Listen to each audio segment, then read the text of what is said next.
আসসালামু আলাইকুম সবাইকে। তো দেখেন রাত এখন 10টা বাজে।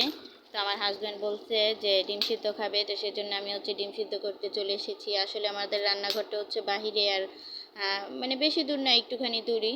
তো দেখেন কি অন্ধকার রাত্রেবেলা, তো আমি বাইরে বের হয়ে রান্নাঘরে এসে তারপর ডিমটা সিদ্ধ করে নিচ্ছি। তো এই তো ডিমটা সিদ্ধ আমার প্রায় হয়ে গেছে। তারপরে আমি পানিটা ঝরিয়ে ডিমটা এখন ছিলে নিব। তো এই তো ডিমটা আমি ছিলে নিচ্ছি। ডিমটা ছিলে নেওয়ার পর তারপর ঘরে চলে যাব রান্নাঘরে তালা মেরে। তো আমি এক হাতে ক্যামেরা ধরেছি, সেজন্য আরেক হাত দিয়ে ডিমটা ছিলে নিলাম। তো এই তো আমি রান্নাঘরে এখন তালা লাগিয়ে নিচ্ছি। তারপরে ঘরে চলে যাব।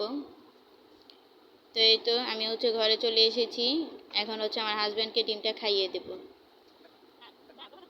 আসলে হাজব্যান্ড যখন যা চায় তখন তাই দিতে হয় মেয়েদের, এটাই নিয়ম। আল্লাহ হাফেজ।